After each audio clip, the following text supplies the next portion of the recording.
अखिल भारतवर्षीय यादव महासभा इकाई जौनपुर तत्वाधान कैंप कार्यालय धर्मापुर जिला अध्यक्ष लालजी यादव की अध्यक्षता में माननीय मुलायम सिंह यादव जन्मदिन के बड़े ही सादगी के साथ मनाया गया।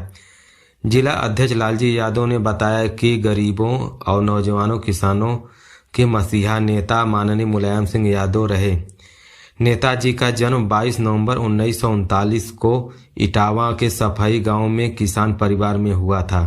माननीय नेताजी छात्र व जीवन से लेकर राजनीति सफर बड़ा ही संघर्षशील रहा। माननीय नेताजी को पहलवानी का बड़ा ही शौक था। राजनीति के बड़ा उतार चढ़ाव के बाद उन्होंने समाजवादी पार्टी की स्थापना की। 3 बार उत्तर प्रदेश के मुख्यमंत्री एवं देश के रक्षा मंत्री भी रहे। अपने मुख्यमंत्री काल में बहुत ही महत्वपूर्ण निर्णय लेते हुए चुंगी की प्रथा को बंद कराया, जिसे किसानों को लाभ मिला। उन्होंने अपने रक्षा मंत्री के कार्यकाल में सेना के लिए ही बहुत महत्वपूर्ण निर्णय लिया। पहले जब सेना का कोई जवान शहीद होता था, उसकी पार्थिव शरीर सेना के जवान ही अंतिम संस्कार वहीं कर देते थे। केवल उसकी टोपी शहीद जवानों के घर भेज दिया जाता था। नेताजी ने अपने कार्यकाल के दौरान शहीद जवानों की पार्थिव शरीर राजकीय सम्मान के साथ उनका अंतिम संस्कार उसके गृह जनपद में करवाने का निर्णय लिया। उपस्थित लोगों ने नेताजी की प्रतिमा का माल्यार्पण करने की जयंती मनाई गई। इस अवसर पर माया शंकर यादव, शिव सहाय यादव, जनार्दन यादव, तेज बहादुर यादव, महेंद्र कुमार यादव, उषा यादव, रेणु यादव, अंकिता मौजूद रहे। आए हुए अतिथियों का स्वागत गौरव यादव ने किया। यूपी उपचुनाव का कल फाइनल है। शनिवार को 9 सीटों की काउंसलिंग होगी। सुबह 9 बजे तक पहला रुझान आ जाएगा। दोपहर 12 बजे तक तस्वीर साफ हो जाएगी कि योगी का बटेंगे तो कटेंगे नारा चला या अखिलेश का जुड़ेंगे तो जीतेंगे। 9 सीटों पर उपचुनाव दोनों पार्टियों यानी भाजपा और सपा ने पूरी ताकत लगाई। योगी ने प्रचार के आखिरी 5 दिनों में 15 रैलियां की और अखिलेश यादव ने 14 जनसभाएं की। माना जा रहा है कि कल का रिजल्ट विधानसभा चुनाव का 2027 की रणनीति तय करेगा, यानी भाजपा और सपा दोनों के लिए नई लाइन तैयार करेगा। फिलहाल काउंसलिंग के एक दिन पहले अखिलेश से लेकर केशव मौर्य तक प्रतिक्रिया दी। अखिलेश ने कहा कि भाजपा 9 सीट हार रही है। लोकतंत्र में अगर पुलिस वोट डालेगी और अधिकारियों के जरिए दबाव बनाया जाएगा तो जनता क्या होगा।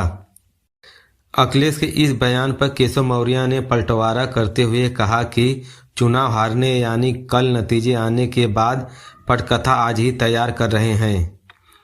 सपा अध्यक्ष अखिलेश यादव ने शुक्रवार को जयपुर में थे। उन्होंने कहा कि कई बार हम लोगों ने देखा कि सर्वे जो कहता है वैसा नहीं होता।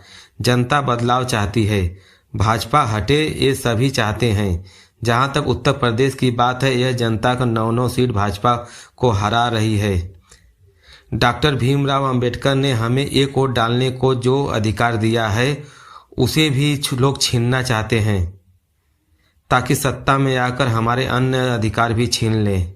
डिप्टी सीएम केशव प्रसाद मौर्य ने कहा कि उपचुनाव के साथ झारखंड और महाराष्ट्र विधानसभा चुनाव के भी नतीजे आने हैं। उपचुनाव में भाजपा गठबंधन पर अगर 9 सीटों पर जीते तो आश्चर्य नहीं होना चाहिए, इसलिए सपा अध्यक्ष यादव बिलबिला रहे हैं। उन्होंने कहा कि झारखंड और महाराष्ट्र भाजपा गठबंधन भारी अंतर से चुनाव जीत रहा है।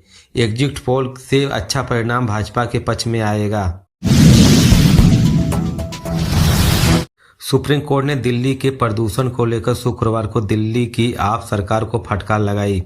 अदालत ने कहा कि दिल्ली सरकार की कोशिश में हम संतुष्ट नहीं हैं। सरकार ने ट्रकों की एंट्री रोकने के लिए भी कुछ नहीं किया है। सुप्रीम कोर्ट ने कहा कि 113 एंट्री पॉइंट पर सिर्फ 13 सीसीटीवी क्यों? केंद्र सरकार इन सभी एंट्री पॉइंट पर पुलिस तैनात करें।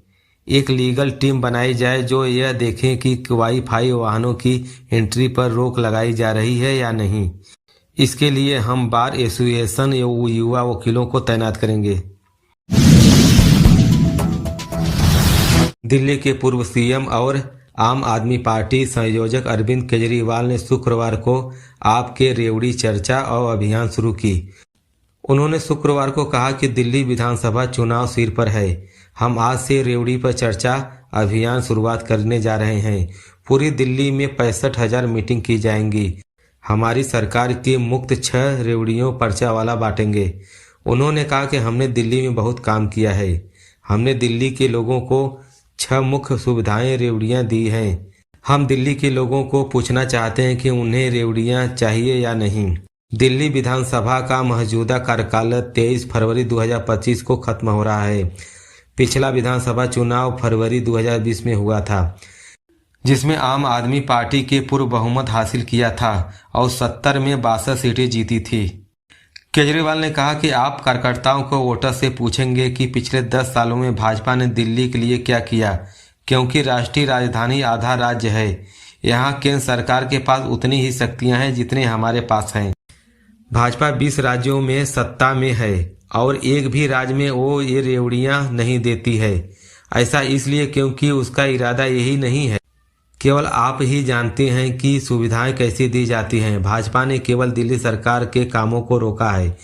पीएम मोदी ने कई बार बोल चुके हैं केजरीवाल मुफ्त रेवड़ियां दे रहा है।